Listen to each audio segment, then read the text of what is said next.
નમસ્કાર, વિશેષ રજૂઆત સાથે હું છું નિશિત। વડાપ્રધાન બન્યા બાદ નરેન્દ્ર મોદી પાસેથી ભારતની પ્રત્યેક વ્યક્તિ કોઈને કોઈ અપેક્ષા રાખીને બેઠી છે। જો કે દેશ સૌથી પહેલા રાહ જોઈ રહ્યો છે એ બિલ પસાર થવાની, જે UPA 2ના કાર્યકાળમાં હોબાળા અને વિરોધના વંટોળમાં ફંગોળાઈને પેન્ડિંગ રહી ગયા છે। આવા 100થી વધુ બિલને પાસ કરવાની જવાબદારી મોદી સરકાર પર છે, કારણ કે તેમની પાસે મજબૂત સરકાર છે। જો કે જેવી રીતે ટીમ મોદીએ કામગીરી શરૂ કરી છે તેને જોતા તમામ અટકળો બિલ મુદ્દે ત્વરિત નિર્ણય થાય તેના સંકેત મળી રહ્યા છે। આ જ મુદ્દે કેટલાક પેન્ડિંગ બિલનું વિશ્લેષણ કરતી અમારી વિશેષ રજૂઆત પેન્ડિંગ બિલ।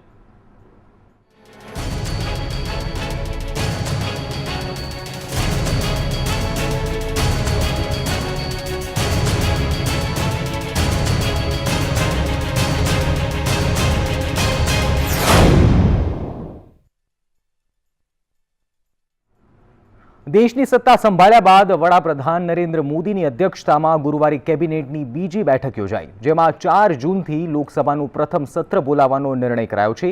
સાથે જ તેમણે ઝડપી અને અસરકાર કામગીરી કરવાની પણ તૈયારી દર્શાવી છે। ગુરુવારે સાઉથ બ્લોક ખાતે વડાપ્રધાન નરેન્દ્ર મોદીની આગેવાનીમાં સત્તા સંભાળનાર NDA સરકારની મહત્વની બેઠક યોજાઈ। આ બેઠક મહત્વની એટલા માટે હતી કારણ કે તેમાં લેવાનાર નિર્ણયથી મોદી સરકારની આગામી નીતિઓ વધુ સ્પષ્ટ થઈ છે। કેબિનેટની આ બેઠકમાં 16મી લોકસભાનું પ્રથમ સત્ર યોજવાનો નિર્ણય લેવાયો છે। 4 જૂનથી શરૂ થનારા આ સત્ર માટે કોંગ્રેસના વરિષ્ઠ નેતા કમલનાથને પ્રોટેમ સ્પીકર બનાવાશે, જ્યારે 6 જૂનના રોજ સ્પીકર પદ માટે ચૂંટણી યોજાશે।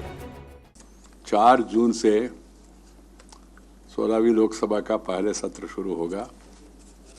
4 और 5 को शपथ ग्रहण होगा। 6 तारीख को माननीय सभापति जी का चुनाव होगा।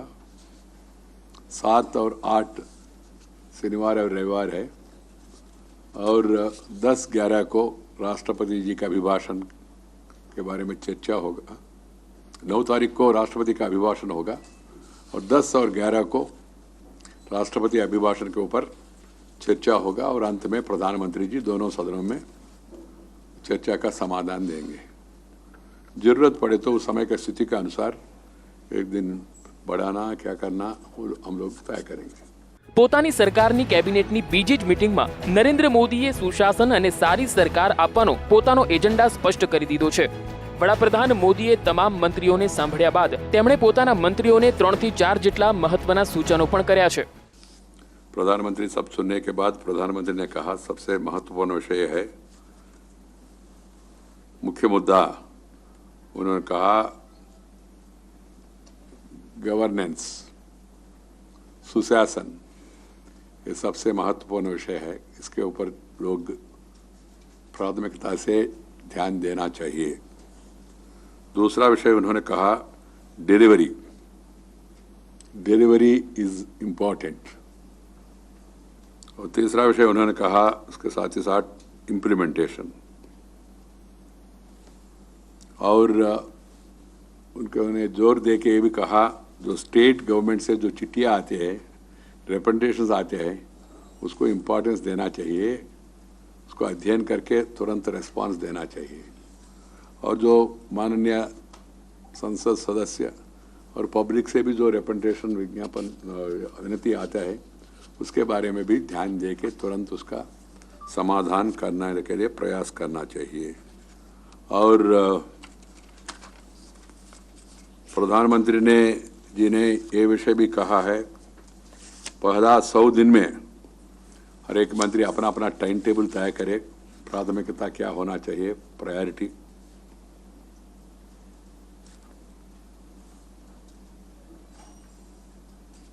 और जो इश्यूज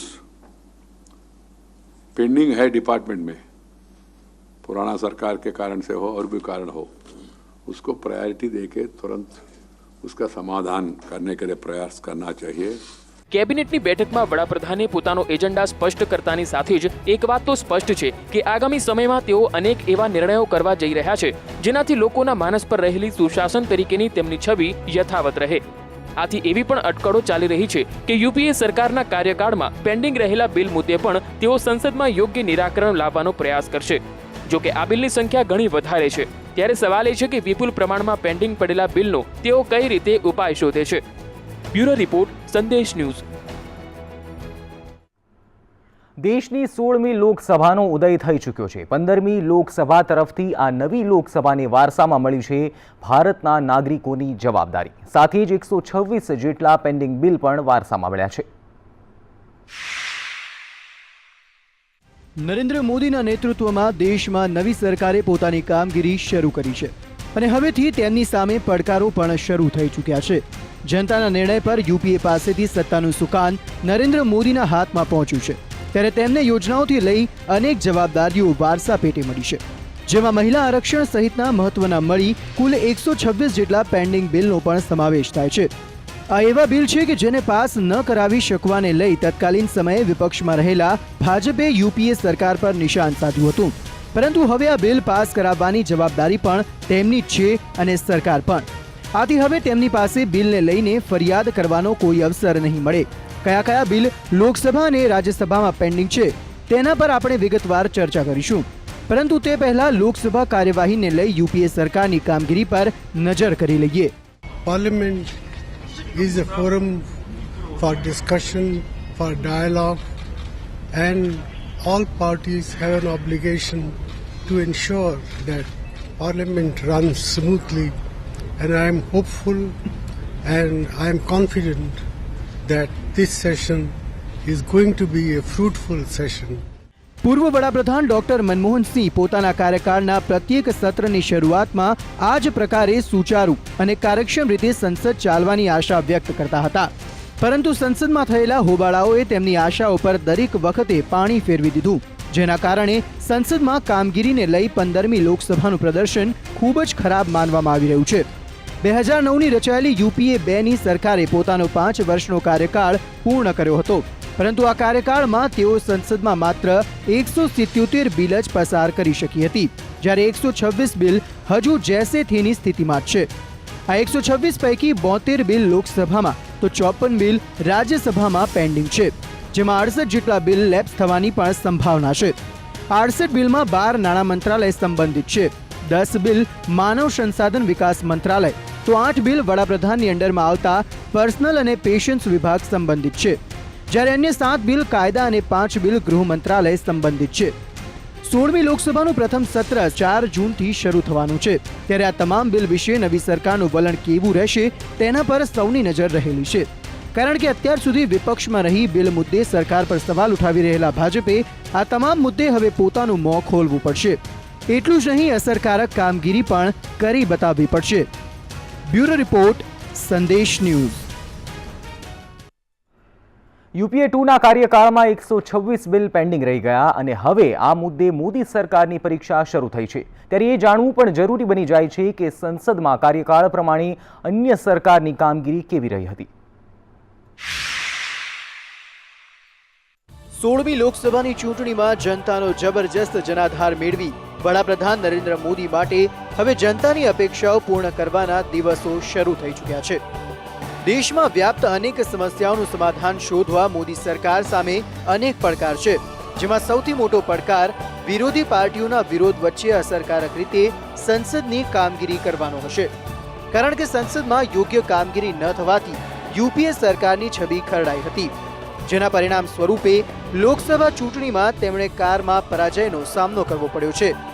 પહેલી લોકસભાથી લઈને 15મી લોકસભા સુધીની સરકારના કાર્યકાળમાં થયેલી સંસદની કાર્યવાહી પર નજર કરવામાં આવે તો 1952 થી 1957 સુધીની પહેલી લોકસભાના 5 વર્ષમાં 333 બિલ પસાર થયા હતા, જ્યારે 7 બિલ પેન્ડિંગ રહ્યા હતા, તો 1957 થી 1967 સુધીની બીજી લોકસભામાં 327 બિલ પસાર થયા હતા, જ્યારે 7 બિલ પર કોઈ નિર્ણય નહોતો થઈ શક્યો। 1962 થી 1967 સુધીની ત્રીજી લોકસભામાં 272 બિલ પસાર થયા હતા, તો 38 બિલ પેન્ડિંગ રહ્યા હતા। તેવી જ રીતે ચોથી લોકસભાના 1967 થી 1971 સુધીના સમયગાળામાં 216 ખરડા પસાર થયા હતા, જ્યારે 36માં નિષ્ફળતા સાંપડી હતી। 1971 થી 1977ના 5મી લોકસભાના કાર્યકાળમાં પસાર થયેલા 482 બિલ સૌથી વધુ છે, વળી પેન્ડિંગ બિલની સંખ્યા પણ માત્ર 12 જેટલી જ રહી હતી। ત્યારબાદ 1977 થી 1980 સુધીની છઠ્ઠી લોકસભામાં માત્ર 130 બિલ પસાર થઈ શક્યા હતા, તો 47 બિલ લટકી પડ્યા હતા। વાત 7મી લોકસભાની કરીએ તો તેમાં 329 જેટલા બિલ પસાર કરી શકાયા હતા, જ્યારે 16માં નિષ્ફળતા સાંપડી હતી. 8મી લોકસભાની કામગીરી પર નજર કરીએ તો આ 5 વર્ષમાં 334 ખરડા પાસ થયા હતા, જ્યારે 15 પર કોઈ નિર્ણય આવ્યો ન હતો.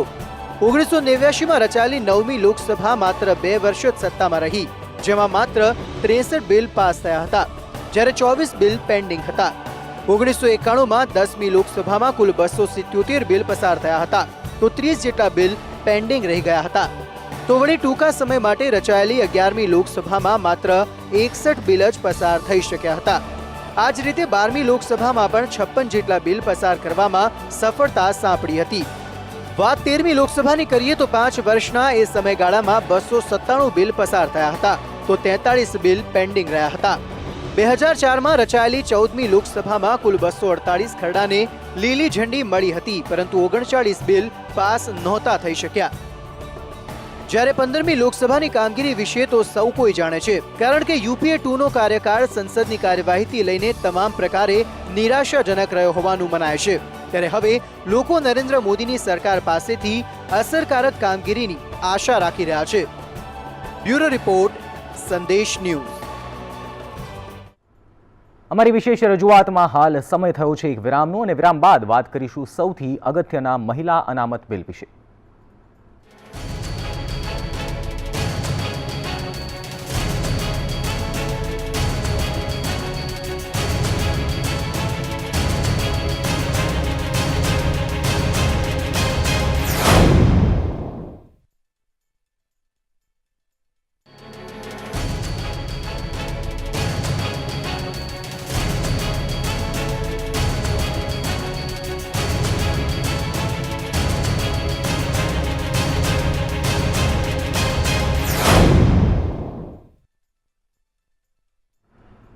વિરામ બાદ સ્વાગત છે. સંસદમાં અનેક બિલ પેન્ડિંગ પડ્યા છે, જેમાં સૌથી મહત્વના બિલ તરીકે મહિલા અનામત બિલનો સમાવેશ થાય છે. આપણે ત્યાં વર્ષોથી મહિલા અનામત મુદ્દે ચર્ચા થતી રહી છે. સ્થાનિક સ્વરાજથી લઈ લોકસભામાં મહિલાઓને 33% અનામત આપવા મામલે વિવિધ ક્ષેત્રથી અવાજ ઉઠતા રહ્યા છે, અને ભાજપ કોંગ્રેસ સહિતના રાજકીય પક્ષોએ આ મુદ્દે રાજનીતિ પણ ખૂબ કરી છે.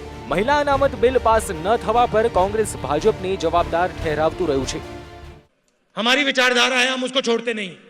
हम महिलाओं को इज्जत देते हैं. हम महिलाओं की जो शक्ति है उसका प्रयोग करना चाहते हैं हिंदुस्तान को आगे बढ़ाने के लिए. 2000 महिला पुलिस स्टेशन 2014 में हम महिलाओं के लिए खोलने वाले हैं. 25% महिलाओं को पुलिस फोर्स में जगह देने वाले हैं, और 33% महिलाओं को विधानसभा लोकसभा में हम जगह देना चाहते हैं. हमने बिल रखा. विरोध किसने किया? बीजेपी ने. नहीं पास होने दिया. 2014 में कांग्रेस पार्टी की सरकार है, पहला काम हम करेंगे 33% महिलाओं को आरक्षण देंगे. और आप हमारे पोस्टर देख लो, उस पर लिखा नहीं रहता कि उस पर हम नहीं लिखते महिलाओं को हम शक्ति देंगे. हम पोस्टर पे नहीं लिखते हैं, हम महिलाओं की इज्जत करते हैं. ये फर्क है हम में और उनमें. તો બીજી તરફ નરેન્દ્ર મોદી પણ ગુજરાતમાં પોતે મહિલાઓ માટે 50% અનામત લાવ્યા હોવા છતાં તેનો અમલ ન કરાવી શક્યાની વ્યથા રજૂ કરતા રહ્યા છે. हमने असेंबली में एक एक्ट पास किया है, और आपको जानकर के सविशेष खुशी होगी. उसमें हमने बिल पास किया है कि गुजरात में जो हमारे अधिकार क्षेत्र में है उतना ही मैं कर सकता हूं, उसके बाहर नहीं कर सकता. पंचायत, नगर पंचायत, नगर पालिका, महानगर पालिका, तहसील पंचायत, जिला पंचायत, ये जो स्थानीय स्वराज की संस्थाओं की इकाइयां हैं, उसके अंदर अगर चुनाव होगा तो गुजरात ने कानून पास किया है 50% रिजर्वेशन फॉर विमेन.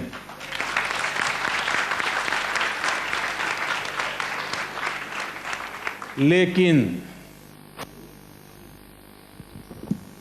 लागू नहीं कर पाया, क्योंकि हमारे गवर्नर साहब ने उस बिल को रोक के रखा है. और मेरा दुर्भाग्य है कि महिला गवर्नर होने के बावजूद भी वो अटका पड़ा है। मैंने कहा भागीदारी बढ़े, इसलिए हमको दो प्रकार से काम करना पड़ेगा। एक, कानूनी व्यवस्था हो जिसको पूरी ताकत से लागू करना चाहिए, और दूसरा, माहौल ऐसा बनाएं कि अपने बलबूते पर भी जीत करके अपनी संख्या बढ़ाएं। જો કે હવે નરેન્દ્ર મોદી સામે કોઈ અડચણ નથી।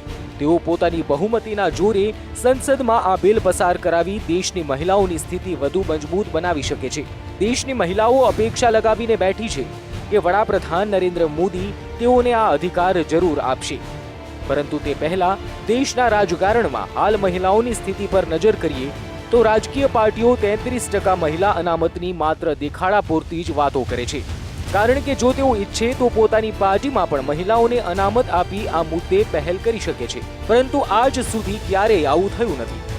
દેશના રાજકીય ઇતિહાસમાં આજ સુધીમાં ક્યારેય 12%થી વધુ મહિલાઓ સાંસદ તરીકે લોકસભામાં પહોંચી નથી। 16મી લોકસભામાં પણ દેશભરમાંથી માત્ર 61 મહિલાઓ સાંસદ બની છે। જો કે આ આંકડો અન્ય ચૂંટણીઓ કરતા વધુ છે, પરંતુ સંતોષજનક નહીં। કોંગ્રેસે આ વખતે માત્ર 60 મહિલાઓને જ ટિકિટ ફાળવી હતી, તો ભાજપે માત્ર 38 મહિલા ઉમેદવાર પર વિશ્વાસ મૂક્યો હતો, જે રાજકીય પાર્ટીઓની મહિલા અનામત પ્રત્યેની ઉદાસીનતા દર્શાવે છે। કારણ કે રાજકીય ઈચ્છા શક્તિના અભાવના કારણે જ આ બિલ આજ સુધી લટકેલું છે।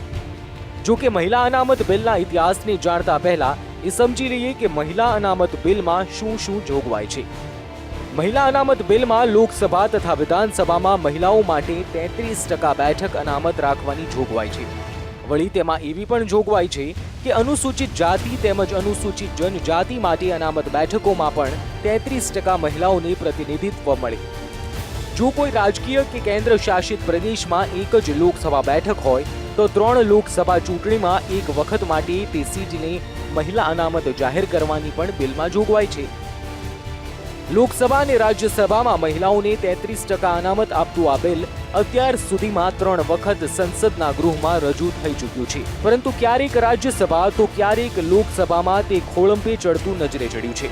સૌ પ્રથમવાર 11મી લોકસભામાં જ્યારે મહિલા અનામત બિલ સંસદમાં રજૂ કરાયું ત્યારે તેનો જોરદાર વિરોધ થયો હતો, તો 13મી લોકસભામાં પણ 3 થી 4 વખતના પ્રયાસ છતાં આ બિલ હોબાળાનો શિકાર બન્યું હતું।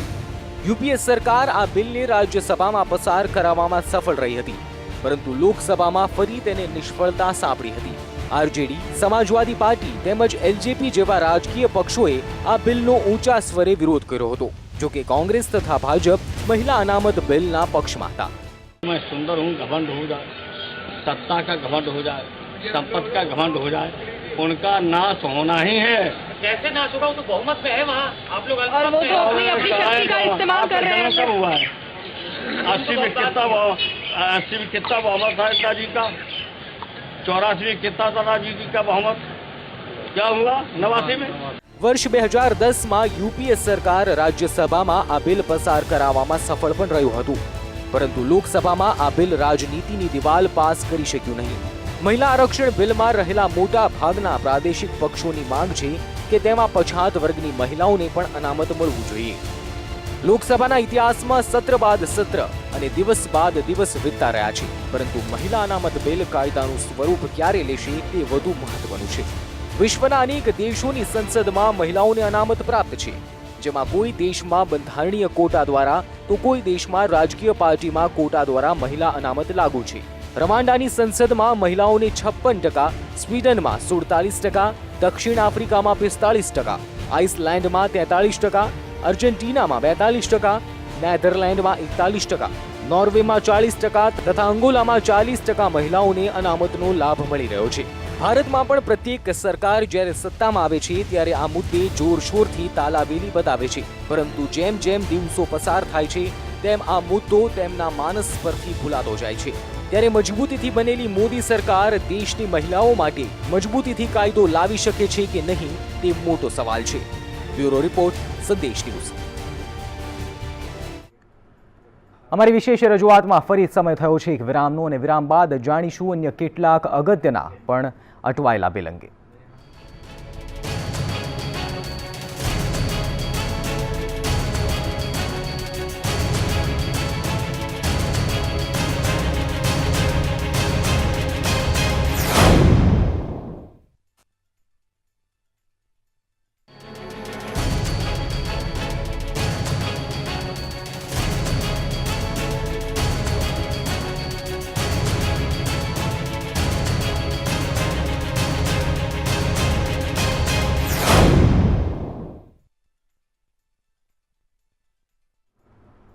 વિરામ બાદ સ્વાગત છે. મહિલા અનામત બિલ બાદ હવે વાત કરીએ કેટલાક એવા અગત્યના બિલની કે જે લોકસભામાં રજૂ તો થઈ ચૂક્યા છે, પરંતુ કોઈને કોઈ કારણસર હજી પણ પસાર થઈ શક્યા નથી.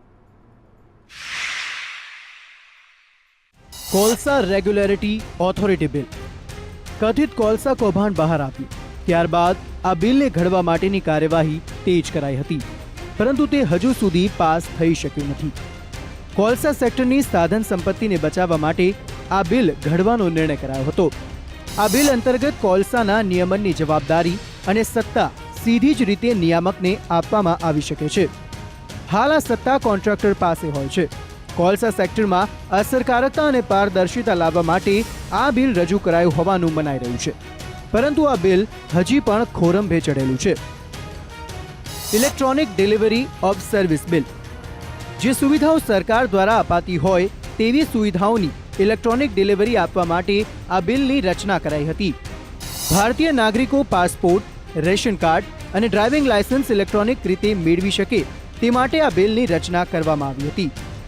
કાર્યોમાં પારદર્શિતા, કાર્યક્ષમતા અને લોકોને સરળતા પડે તે માટે આ બિલની રચના કરવામાં આવી હતી.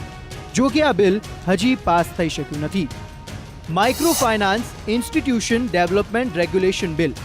આ બિલથી અનુસાર દેશની તમામ નાના કદની ફાઇનાન્સ ઇન્સ્ટિટ્યુશન્સનું નિયમન ભારતીય રિઝર્વ બેંકના હાથમાં આવી શકે છે. રિઝર્વ બેંક પાસે માઇક્રો ફાઇનાન્સ કંપનીઓના વ્યાજ દરો અને પ્રીમિયમ જેવી બાબતોમાં આરબીઆઈના નિર્ણયને માન્ય રાખવામાં આવે અને વ્યાજ દરો અને પ્રીમિયમ આરબીઆઈ નક્કી કરી શકશે. જો કે આ બિલ પણ હજી ખોરંભે ચડેલું છે.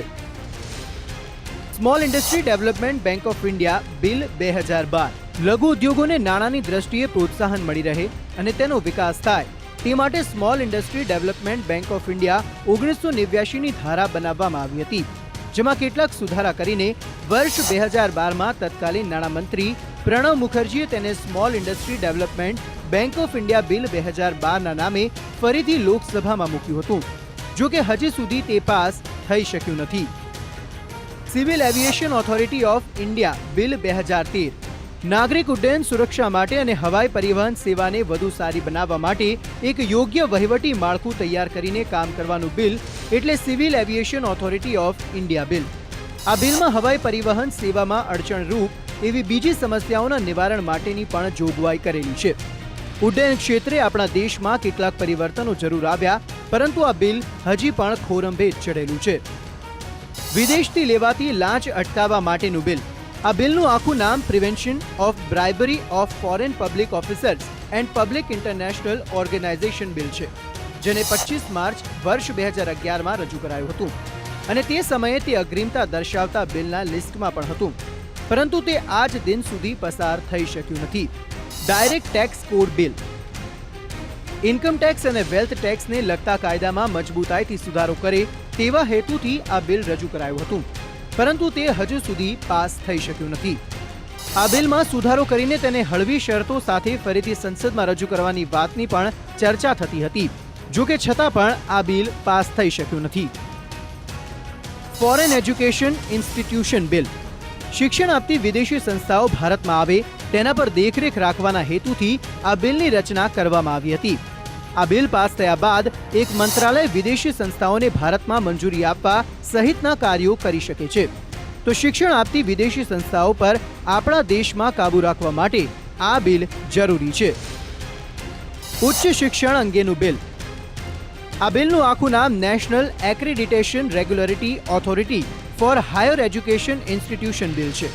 આ બિલ અંતર્ગત દેશમાં શિક્ષણ આપતી સંસ્થા દેખરેખ આપવા અંગેની જોગવાઈ કરવામાં આવી છે.